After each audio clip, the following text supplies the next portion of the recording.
It has been a year since a massive explosion ravaged Beirut. On August the 4th, 2020, shortly after 6 in the evening, a stock of ammonium nitrate fertilizer haphazardly stored at the city's port exploded, levelling entire neighbourhoods. The blast left swathes of the Lebanese capital looking like a war zone. 214 people died in the explosion. It is deemed one of the largest non-nuclear blasts in history. But 1 year on, no senior official has been brought to account. A local investigation has been stalling as requests by a leading investigative judge to lift immunity and question top officials have been hampered. But Lebanon's President Michel Aoun insists that he is fully supportive of an impartial investigation into the blast. نعم للتحقيق النزيه والجريء. Yes to a fair and daring investigation leading to fair trials. Yes to a strong judiciary which does not retreat before an authority figure, no matter how high his rank, and does not fear immunities and protections in order to achieve justice and hold accountable those responsible for the explosion. Let the judiciary go to the end in investigations and trials, and I'm with it and by its side until the facts are revealed and justice is achieved.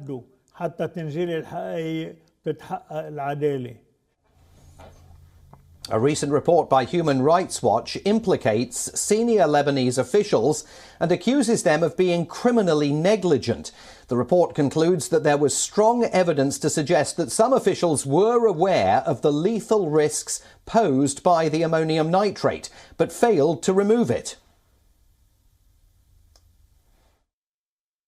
Given all of this evidence, we find that government and high-level security officials failed to take the action necessary to remove the dangerous ammonium nitrate from the center of a busy residential area in the middle of a densely populated capital city, creating an unacceptable risk to life and violating Lebanon's international human rights obligations.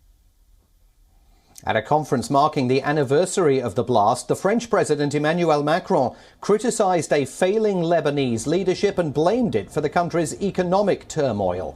Committing a fresh €100 million in aid, France has led international efforts to lift its former colony out of crisis.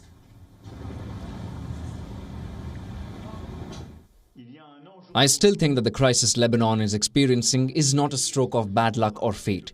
It is a fruit of individual and collective missteps and unjustifiable dysfunction. It has resulted into an absolute failure of a model that has turned away from the public good and the general interest.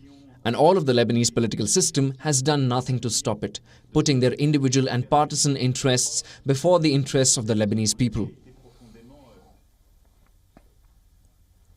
Justice delayed has left Beirut residents angry. Many of them attended a candlelight vigil to commemorate the deaths of over 200 people killed in the deadly explosion. The mourning residents warned of intensifying protests if no action is taken.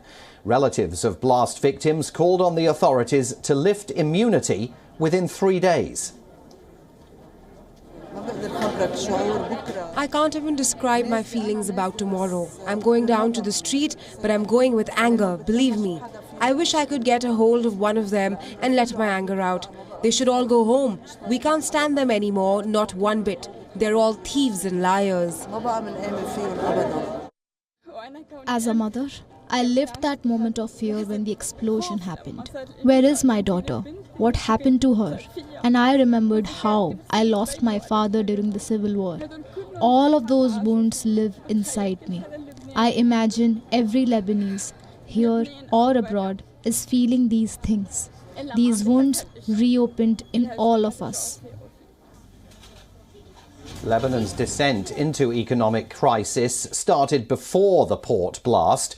The chaos has only deepened further in the last year. The World Bank says Lebanon is suffering one of the worst depressions in modern times. More than half the population now lives in poverty, and the currency has lost over 90% of its value.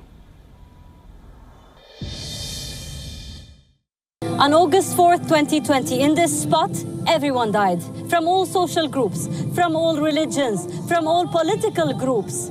The poor, the rich, the Muslims, the Christians, Syrian workers, Ethiopian workers, Bangladesh workers, everyone died.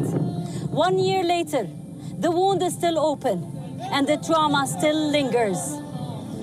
Back then, the government promised that the Lebanese people would be served justice within 5 days. A year has passed.